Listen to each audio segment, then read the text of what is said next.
Viktor Hale wasn't just a master of charm, he was a global phantom, slipping through art galleries and crypto markets with a new identity at every stop, leaving behind stolen masterpieces, vanished millions, and a trail of betrayed hearts. Viktor Hale lived a life that seemed too dazzling to question. On dating apps, he appeared as the perfect match, a jet-setting entrepreneur with impeccable taste in art and cutting-edge knowledge of cryptocurrency. His photos showed sleek yachts, candlelit dinners in European capitals, and private viewings at exclusive galleries. Each image was carefully timed and expertly filtered, a curated fantasy that made his invitations irresistible. Behind the glamour, he kept a careful distance, revealing just enough to spark curiosity, but never enough to verify. Every profile he used carried a different biography. In Berlin, he was a tech founder; in Paris, an art curator; in Singapore, a crypto trader who had retired early. He crafted each identity to fit the desires of the person he targeted, studying their interests before they even matched. His messages always hinted at opportunity, rare investments, secret auctions, or the chance to co-own a piece of art that would soon skyrocket in value. Those who met him in person found the illusion even stronger. He dressed in tailored suits that suggested old money and spoke with the quiet confidence of someone accustomed to privilege. The victims never suspected how much of his life was borrowed. The luxury cars were rentals, the art he displayed in photographs belonged to galleries he had never met, and the crypto wallets he flaunted contained stolen assets. Each date or business meeting served a purpose: gaining trust, gathering details, and planting the idea of a lucrative collaboration. He excelled at reading people, identifying what they feared and what they desired most. Some were young collectors eager for a breakthrough, others were seasoned investors tempted by the thrill of a private deal. He promised them exclusivity, warning that the opportunity was fleeting and must remain secret. While Viktor maintained an air of openness, he kept strict control over communication. He insisted on encrypted messaging, avoided calls that could be recorded, and never allowed photographs beyond the ones he curated. Payments were always routed through a maze of accounts, mixing legitimate transfers with counterfeit ones so convincingly that even experienced bankers missed the deception. Every move he made was designed to stay one step ahead of suspicion. By the time any doubt began to form, he had already shifted to a new city, a new name, and a new set of unsuspecting targets. The trail of charm and mystery he left behind seemed like coincidence to those who didn't yet realize they were part of a larger, carefully constructed performance, a global game where Viktor Hale always played the winning hand, at least for now. Investigators first noticed the pattern in London when a celebrated gallery reported that a valuable painting had vanished without any sign of forced entry. The security cameras offered only a flicker of movement and a figure hidden beneath a hood, but financial records hinted at something larger. Within days, a Swiss bank flagged a series of unusual cryptocurrency transfers tied to an alias that matched one of the names Viktor used on dating apps. Each transfer involved obscure digital coins converted rapidly into different currencies, making the path nearly impossible to follow. When similar complaints surfaced in New York, Tokyo, and Dubai, Interpol stepped in, recognizing that the crimes were not isolated thefts, but pieces of a complex international scheme. The stolen art provided Viktor with leverage far beyond its beauty.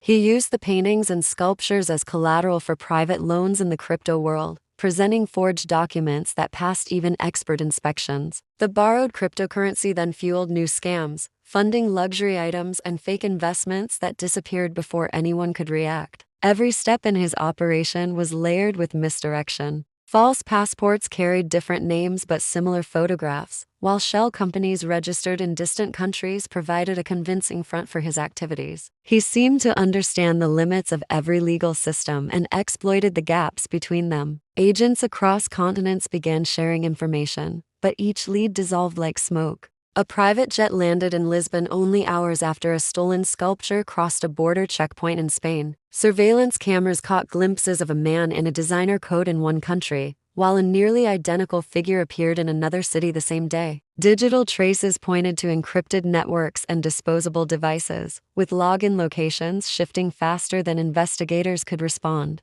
It was as if Viktor existed everywhere and nowhere, a ghost moving through airports and luxury hotels. The mounting reports forced law enforcement to build a joint task force combining art crime experts, financial analysts, and cyber specialists. Blockchain investigators scrutinized public ledgers, looking for repeating wallet addresses or unusual transaction patterns. Their progress was slow but steady, revealing small overlaps that hinted at a single mastermind. Each new discovery deepened the mystery and raised the stakes. Viktor Hale had managed to create a scheme that connected the physical elegance of stolen masterpieces with the untraceable flow of digital currency. For the investigators, the chase became more than a search for stolen property. It was a race against a criminal who seemed to anticipate every move and adapt before they could catch up. Despite Viktor's careful planning, tiny flaws began to surface that no amount of charm or encryption could hide. The first break came when a Spanish customs officer, performing what should have been a routine inspection, opened a crate labeled as garden furniture and uncovered a small but unmistakably valuable bronze sculpture.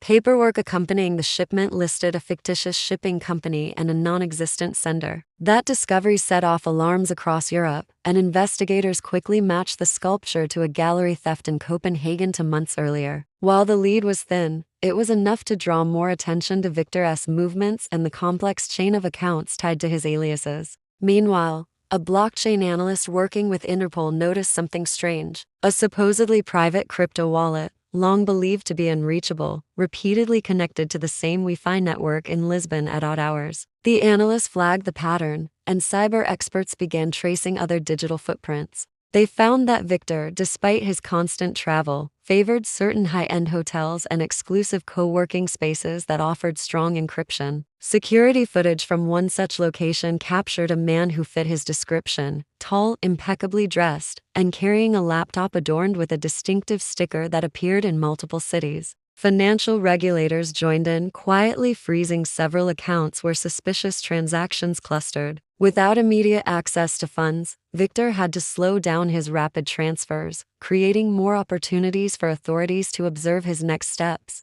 Private jet companies also reported a customer using varying names but always requesting last-minute flights to the same handful of destinations. Cross-referencing flight manifests with surveillance images provided a clearer picture of his routine, revealing a preference for specific departure times and crew members who never asked questions. As the puzzle pieces fit together, the myth of an untouchable mastermind began to fade. Investigators realized they were dealing with a single individual who relied on repetition as much as innovation. His network of stolen art and crypto accounts was impressive, but it depended on predictable habits and a false sense of security. With every small misstep, a reused Wi-Fi connection, a familiar luggage tag, a careless signature, Viktor left another breadcrumb. The man who once seemed like a ghost was becoming visible. The once perfect game of illusions was starting to crack, and the chase that had stretched across continents was finally gaining momentum. Each revelation tightened the net, bringing the world's most elusive art and crypto swindler closer to a trap he would never see coming. Interpol decided that catching Viktor required a move as daring as his own schemes. After months of surveillance and coordination, they created an elaborate sting designed to tempt him into exposing himself. The team chose Monaco, a place Viktor favored for its wealth and discretion, and planned an exclusive art auction that appeared authentic in every detail.